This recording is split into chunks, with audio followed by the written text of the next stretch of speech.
दर्शकवृन्द, विक्रमसम्म 2007 साल पछि प्रजातन्त्र स्थापना भएपछिका 7 दशकमा नेपालमा थुप्रै राजनीतिक परिवर्तनहरू भएका छन्। प्रजातन्त्र स्थापनासँगै सुरु भएको नेपालको राजनीतिक परिवर्तनको श्रृङ्खला गणतन्त्रसम्म पुगेको छ। यो अवधिसम्ममा नेपालमा मुलुकमा छिटो सरकार परिवर्तन पनि भएका छन्। विक्रमसम्म 2017 सालदेखि 2046 सालसम्म चलेको पञ्चायती व्यवस्थाका सरकार बाहेक देशमा कुनै पनि सरकारले आफ्नो 5 वर्षे कार्यकाल पूरा गरेका छैनन्। मुलुकमा सरकार छिटो परिवर्तन किन हुन्छ र मुलुकमा किन अस्थिर राजनीति बढी हुन्छ, यस विषयमा थप जानकारी लिनको लागि प्रत्यक्ष टेलिफोन सम्पर्कमा यतिखेर राजनीतिक विश्लेषक अरुण सुवेदी प्रत्यक्ष सम्पर्कमा आइसक्नु भएको छ। सुवेदीज्यू, यहाँलाई माउन्टेन प्राइम न्यूजमा स्वागत छ।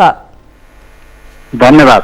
हजुर, नेपालमा सधैँ राजनीतिक स्थिरतामाथि किन बारम्बार प्रश्न उठिरहेको हुन्छ? हैन, आयो अब तपाईले अहिले न्यूज भन्दै गर्दा 2007 सालदेखिको प्रसङ्गमा पञ्चायत कालमा बाहेक भन्नुभयो। पञ्चायत कालमा पनि कुनै प्रधानमन्त्रीले पुरा 10 इयर काम गरेको छैन। राजा चाहिँ सार्वभौम सत्ता सम्पन्न भएको अवस्था थियो। सोभेरियन किङ भएको हुनाले त्यो सोभेरियन किङ इन्स्टिट्युसनको रूपमा तपाईहरुले थाई जस्तो देखियो। हजुर, तर त्यहाँ पनि प्रधानमन्त्रीहरू चाहिँ एकदमै अल अफ सडन चाहिँ परिवर्तन भइ नै रहेका थिए र 7 सालदेखि लगभग यो निरन्तरै छ एकाध सरकारलाई छाडेर।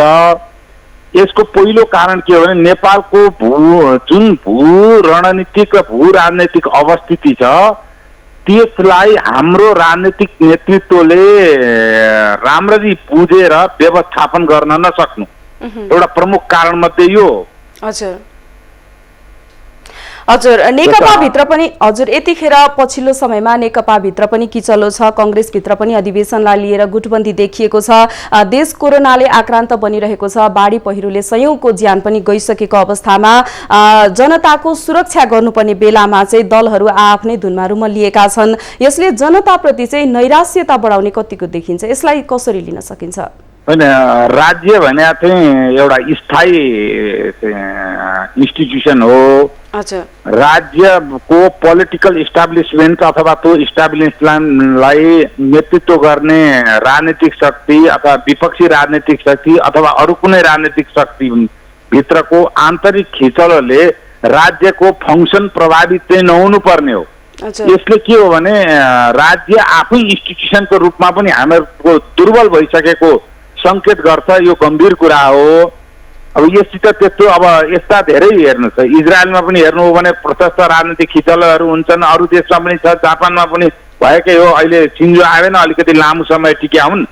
तर त्यहाँ के भने राज्यले गर्ने कामहरू कहिले यसले प्रभावित हुँदैन त्यस तरिकाले। नेपालमा चाहिँ त्यो प्रभावित भयो। यो दुःखद कुरा हो। र कम्युनिस्ट पार्टी भित्रको खिचलोको बारेमा मैले तपाईहरुकै टेलिभिजनमा पनि प्रशस्त कुरा गरिसकेका छु। खासै नयाँ कुरो केही पनि छैन। नयाँ कुरो त एउटै मात्रै हो कि तपाईको समाचारमा चाहिँ अहिले बोल्दैछु।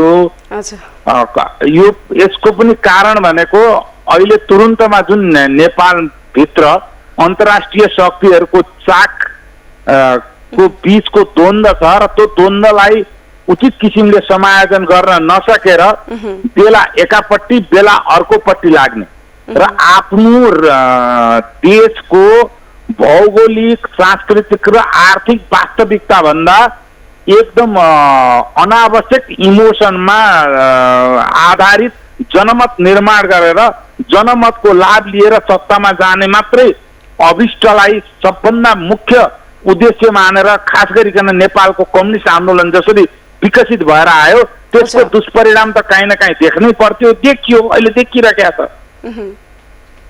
हजुर, बाह्य शक्तिहरूको चलखेलका कारण पनि जस्तो अहिले भनिराखिएको छ नि स्थिर हुन नसकेको, यसलाई पनि हामीले चाहिँ कसरी विश्लेषण गर्न सक्छौं? सबै ठाउँ हुन्छ कि राजनीतिक नेतृत्वले समायोजन गर्नु पर्यो। जहाँ पनि हुन्छ। उसले ट्रम्पले त अहिले रसियाले हस्तक्षेप गर्यो भनेर भनिरहेका छन्, चाइनाले हस्तक्षेप गर्यो भनिरहेका छन्। सबै ठाउँ यस्ता कुराहरू हुन्छन्। बाह्य शक्तिहरूको प्रभाव कुनै न कुनै रूपमा हुन्छ। यस्ता भू राजनीतिक र भू रणनीतिक रूपले महत्त्वपूर्ण देशमा त्यसलाई राष्ट्रको पक्षमा समायोजन गर्नु पर्यो नि। त्यसलाई राष्ट्रको पक्षमा प्रयोग गर्न सक्यो भने सिङ्गापुर भइन्छ, प्रयोग गर्न सकेन भने इथियोपिया हुन्छ, यमन हुन्छ, अफगानिस्तान हुन्छ, त्यस्तै हुन्छ। तर अहिले हामीहरूले जुन छ हाम्रो भू राजनैतिक वास्तविकता, हाम्रो आर्थिक साख र यथार्थ, हाम्रो भौगोलिक यथार्थ, यो सबैभन्दा पर गएर एउटा जनमत निर्माण गर्नका लागि परेका छौँ र यसले काहीँ न काहीँ हामीहरूलाई चाहिँ कम्युनिस्ट पार्टी त दुर्घटना पर्छ, नेपाल पनि आर्थिक र राजनैतिक दुर्घटनाको सन्निकट भएका आवासहरू मिल्न थालिसकेका छन्। अब देशलाई निकासा दिन के गर्नुपर्छ? दलहरू कसरी अगाडि बढ्नुपर्छ? अब मैले त दलहरू जसरी पहिलेबाट अगाडि बढेर आए त्यसैले गलत गन्तव्यमा पुगिन्छ भनी आएको मान्छे हुँ म। त्यस कुरामा अहिले पनि अडिग छु। सबभन्दा ठुलो कुरो त अहिलेको भार भनेकै यो संविधान हो। हाम्रो भौगोलिक र आर्थिक वास्तविकता र अन्तर्राष्ट्रिय रणनीतिक चासो र अन्तर्राष्ट्रिय राजनीतिको वास्तविकता भन्दा पर गएर हामीले प्रिएम्बलदेखि लिएर संविधानका क्लजहरूसम्ममा पनि निर्माण गरेका छौँ। यसले नै संविधानै सबैभन्दा खराब हाम्रो आर्थिक र राजनीतिक दुर्घटनाको कारणै हो। अब त्यसलाई विस्थापित गर्नुभन्दा त्यसलाई प्रतिष्ठाको विषय जुन दलहरूले बनाइरहेका छन् यसले चाहिँ झन् एउटा विकराल परिस्थिति निकट भविष्यमा निर्माण गर्ने नै छ। हस्, यहाँको समय र संवादको लागि यहाँलाई धेरै धेरै धन्यवाद। धन्यवाद। दर्शकवृन्द, उहाँ हुनुहुन्थ्यो राजनीतिक विश्लेषक अरुण सुवेदी। जहाँ राणा शासन अन्त्य भएर प्रजातन्त्र आएदेखि हालसम्म थुप्रै राजनीतिक परिवर्तनहरू पनि भए, व्यवस्थाहरू फेरिए, थुप्रै सरकार बने। जति व्यवस्था परिवर्तन भए पनि नेपालमा राजनीतिक स्थिरता किन आउन सकेन भन्ने विषयमा केन्द्रित भएर उहाँसँग कुराकानी गर्यौं।